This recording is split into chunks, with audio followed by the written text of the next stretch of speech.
సాధారణంగా ఏ పార్టీ అయినా ప్రభుత్వంలో ఉన్నప్పుడు తాము చేస్తున్న మంచి గురించి అదే పనిగా చెప్పుకుంటూ ఉంటుంది. ఓ కార్యక్రమం ప్రారంభమైన తర్వాతే కాదు, అది ప్రారంభమయ్యే ముందు అసలు ఆలోచన వచ్చిన వెంటనే ముందుగా ప్రచారాన్ని మొదలుపెడుతుంది. చేసింది కొంత, చేయబోయేది కొంత కలిపి ఓదరగొడుతూ ఉంటుంది. అసలు కార్యక్రమానికైనా ఖర్చు కన్నా ప్రచార ఖర్చే ఎక్కువైందేమో అనే తరహాలో ఆ ప్రచారం సాగుతుంటుంది అని మనం చూస్తూ ఉంటాం. ఇది అన్ని పార్టీలకు వర్తిస్తుంది. వైసీపీ అధికారంలో ఉన్నప్పుడు కూడా ఇదే జరిగింది. పథకాలు మొదలుకొని అభివృద్ధి కార్యక్రమాల వరకు అన్నింటిపైన జగన్ మొదలుకొని మంత్రులు, ఎమ్మెల్యేలు అందరూ కూడా వీలు కుదిరినప్పుడల్లా ఏదో ఒకటి చెప్తూనే ఉండేవారు. మరి అటువంటి నేతలు ఋషికొండ అద్భుత నిర్మాణాల గురించి ఎందుకు మాట మాత్రంగానైనా చెప్పలేదు? కళ్ళు చెదిరే రీతిలో అంతర్జాతీయ ప్రమాణాలతో ప్రభుత్వ భవనాలు సిద్ధం చేసి ప్రచారం చేసుకోకపోవటానికి కారణమేంటి? రాష్ట్రపతి, ప్రధానమంత్రి, గవర్నర్, ముఖ్యమంత్రి వంటి వ్యక్తులు బస చేసేందుకు రాజప్రాసాదాలు నిర్మించామని చెబుతున్న మాజీ మంత్రులు కనీసం ఎన్నికల ప్రసంగాల్లో వాటి గురించి ఎందుకు మాట్లాడలేదు? అసలు ఋషికొండ రహస్యం ఏంటి? 4 ఏళ్లుగా అక్కడ ఏం జరిగింది?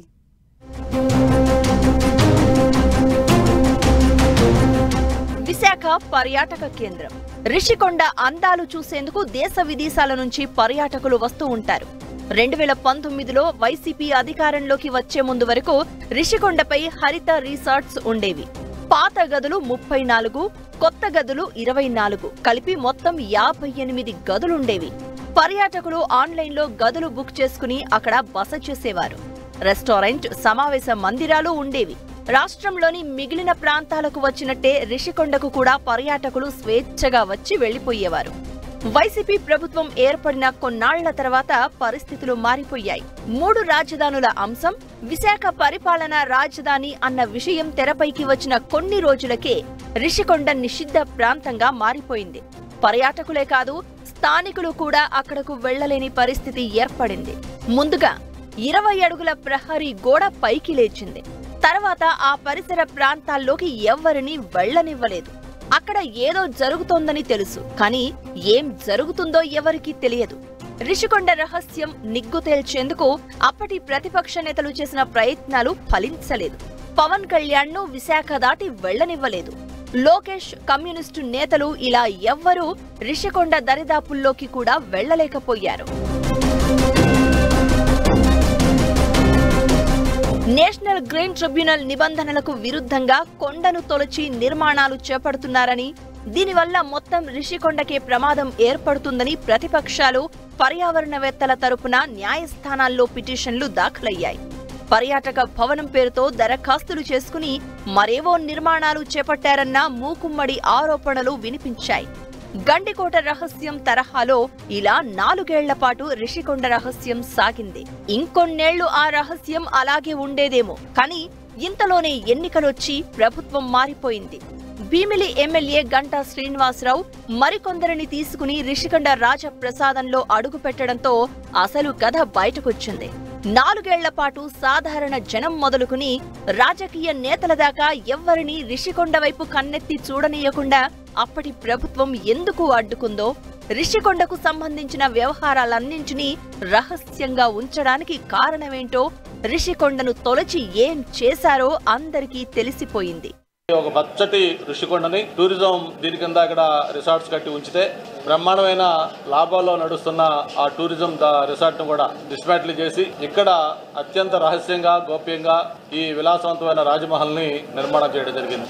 దాదాపు 500 కోట్ల రూపాయలు ప్రజాధనం వ్యయం చేసి ఒక్కొక్క హాల్ కానీ, లేకపోతే కింద మార్బుల్స్ కానీ, లేకపోతే శానిటరీ ఫిట్టింగ్స్ కానీ, ఫర్నిచర్ కానీ, ఇవన్నీ కూడా పూర్వకాలంలో మనం సద్దాం హుస్సేను, అలాగే మనం బెంగళూరులో బళ్ళారి గాలి జనార్దన్ రెడ్డి గారు, ఇటువంటి కొన్ని మనం టీవీల్లో, పేపర్లో, వీడియోల్లో చూసేవాళ్ళం.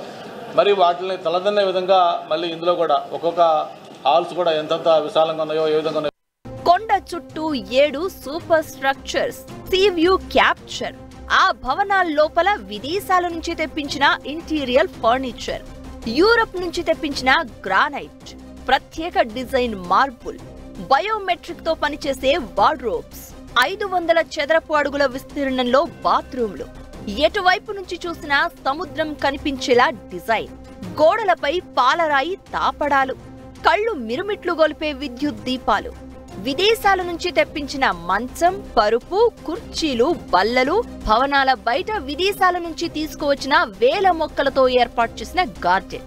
ఆ గార్డెన్ లో 20 కోట్ల ఖర్చుతో చేసిన విద్యుత్ అలంకరణలు, 2.5 లక్షలతో ఏర్పాటైన ఒక్కో విద్యుత్ దీపం.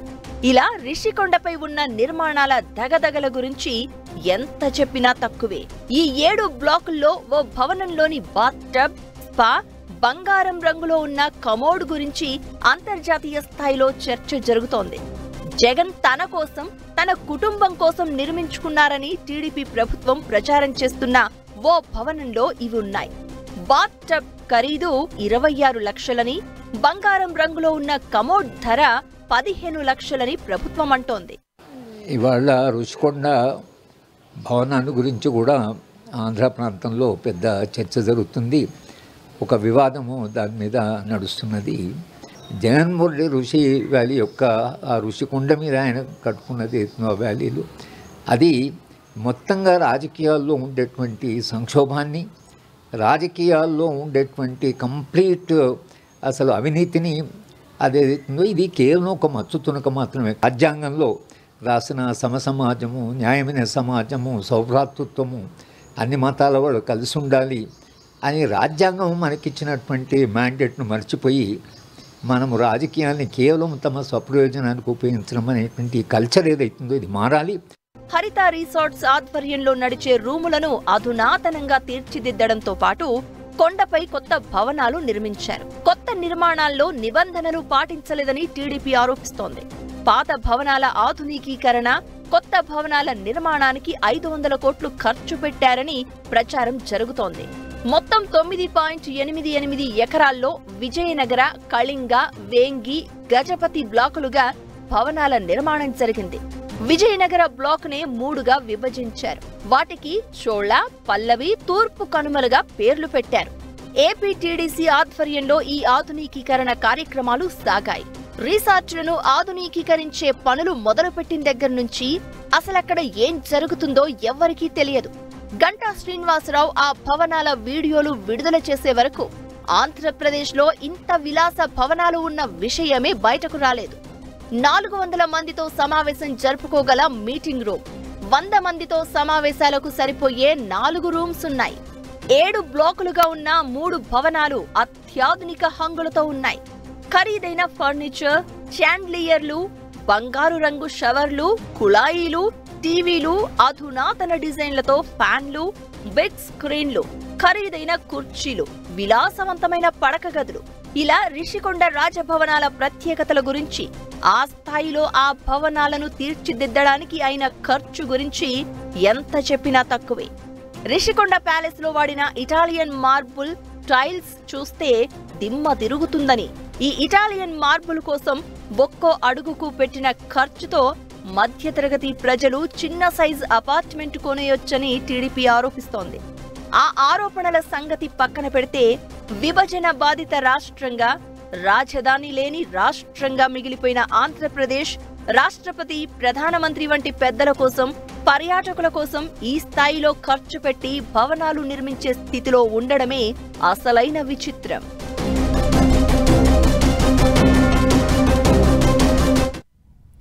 రిషికొండ రాజభవన రహస్యాలను గంటా శ్రీనివాసరావు బయట పెట్టినప్పటి నుండి ఏపీలోనే కాదు మొత్తం దేశమంతటా దీని గురించే చర్చ జరుగుతోంది. అసలు ఆ భవనాలను అంత ఖర్చు పెట్టి అంత అధునాతనంగా ఎందుకు తీర్చిదిద్దారు? పనులు జరుగుతున్నన్ని రోజులు ఎవరిని కూడా ఎందుకు అనుమతించలేదు? కేంద్ర రాష్ట్ర ప్రభుత్వాల పెద్దల కోసం నిర్మించినప్పుడు ఆ విషయాన్ని రహస్యంగా ఉంచాల్సిన అవసరమేంటి? ఇప్పుడు ఈ రాజప్రసాదాలను టీడీపీ ప్రభుత్వం ఏం చేయబోతోంది?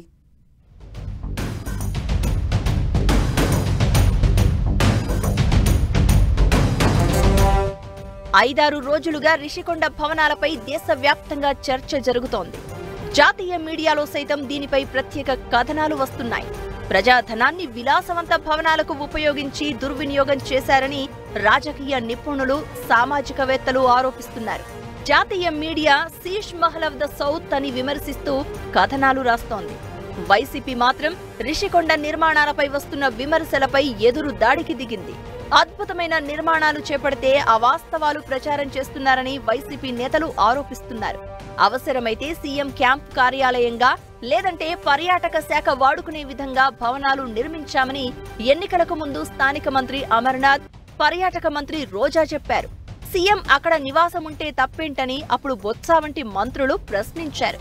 ఇప్పుడు మాత్రం వైసీపీ నేతలు రాష్ట్రపతి, ప్రధాని వంటి ప్రముఖుల కోసమే వాటిని నిర్మించామని చెప్తున్నారు.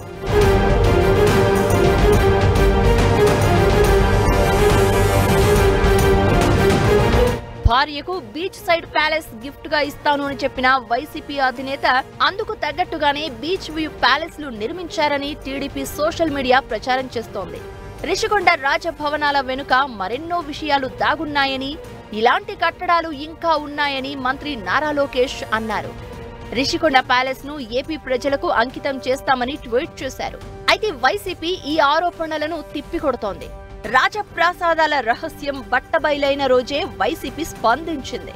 రిషికొండలో నిర్మించినవి ప్రైవేట్ ఆస్తులు కావని, ప్రభుత్వ భవనాలే అని తెలిపింది. విశాఖపట్టణానికి తమ ప్రభుత్వం ఇచ్చిన ప్రాధాన్యతను దృష్టిలో ఉంచుకుని భవనాలు నిర్మించామని, వాటిని ఎలా ఉపయోగించుకోవాలన్నది ప్రభుత్వం ఇష్టమని తెలిపింది.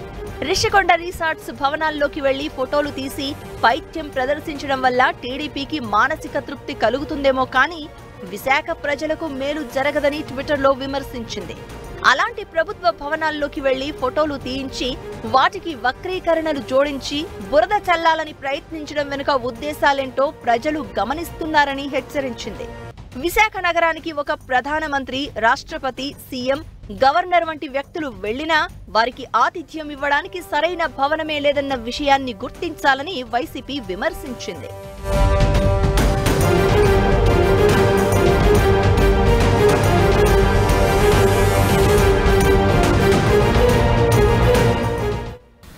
ఏ విధమైన పద్ధతిలో దాన్ని కట్టడం జరిగింది, ఆ తర్వాత ఫైల్ నోటింగ్స్లో ఏమున్నాయి, విఎంఆర్డీఏ వాళ్ళు సిఆర్జెడ్ నిబంధనలు కావచ్చు, లేకుంటే ఏపీ అర్బన్ డెవలప్మెంట్ యాక్ట్ ప్రకారం వాళ్ళు ఇచ్చిన నోటిఫికేషన్ జీవో 3454 ఏదైతే ఉందో 2006లో ఇచ్చిన జీవో, ఆ జీవోలో ఈ విధంగా వయలేషన్స్ జరుగుతున్నప్పుడు అక్కడ స్థానిక అధికారులు ఏ విధమైన భూమిక అక్కడ తీసుకున్నారన్నది కూడా గమనించాల్సిన అంశం. విశాఖ నగరాన్ని విశ్వ నగరంగా అభివృద్ధి చేయాలన్న ఉద్దేశంతో అంతర్జాతీయ ప్రమాణాలతో పర్యాటక భవనం నిర్మించడం తప్పు ఎలా అవుతుందంటూ ప్రశ్నించారు మాజీ మంత్రి రోజా.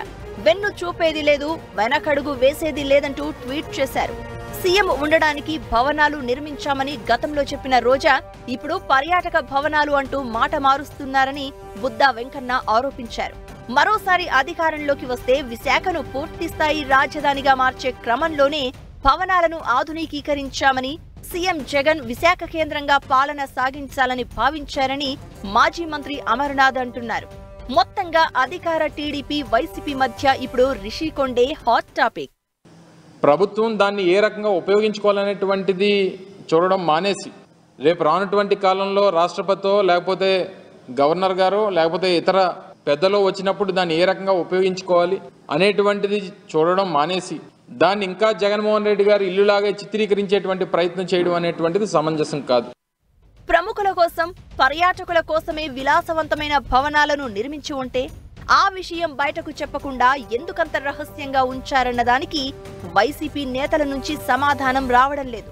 అలాగే నేషనల్ గ్రీన్ ట్రిబ్యునల్ నిబంధనలు అతిక్రమించి మరీ కొండను తొలిచి నిర్మాణాలు సాగించాల్సిన అవసరమేంటి అన్నదానికి వైసీపీ నేతలు స్పందించడం లేదు. పర్యాటకుల కోసమే 26 లక్షల ఖర్చుతో బాత్ టబ్ నిర్మించారు అనడం నమ్మశక్యంగా లేదన్నది టీడీపీ సహా అనేక మంది చేస్తున్న ఆరోపణలు. వాటిని తిప్పికొట్టే ప్రయత్నం చేయలేకపోతున్నారు వైసీపీ నేతలు.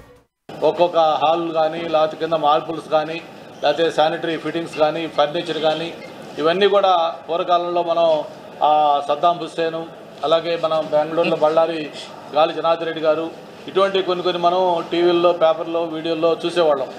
అత్యాధునిక హంగులతో ఉన్న భవనాలను ఇప్పుడేం చేయాలన్నది టీడీపీ కూటమి ప్రభుత్వానికి సవాల్గా మారింది. సీఎం చంద్రబాబు త్వరలో విశాఖలో పర్యటిస్తారని భావిస్తున్నారు. ఏపీకి అమరావతి పూర్తిస్థాయి రాజధానిగా ఉంటుందని, విశాఖను ఆర్థిక రాజధానిగా తీర్చిదిద్దుతామని చంద్రబాబు హామీ ఇచ్చారు. రిషికొండ భవనాలు కార్పొరేట్ల సమావేశాలకు, దేశ విదేశీ ప్రముఖులు, సెలబ్రిటీలు బస చేయడానికి అనువుగా ఉన్నాయి. భవనాలను కొన్ని ప్రైవేటు వ్యాపార సంస్థలకు లీజుకిచ్చి ఆ ఆదాయంతో సంక్షేమ కార్యక్రమాలు అమలు చేయాలన్న సూచనలు అందుతున్నాయి. సీఎం చంద్రబాబు దీనిపై తుది నిర్ణయం తీసుకోవాల్సి ఉంది.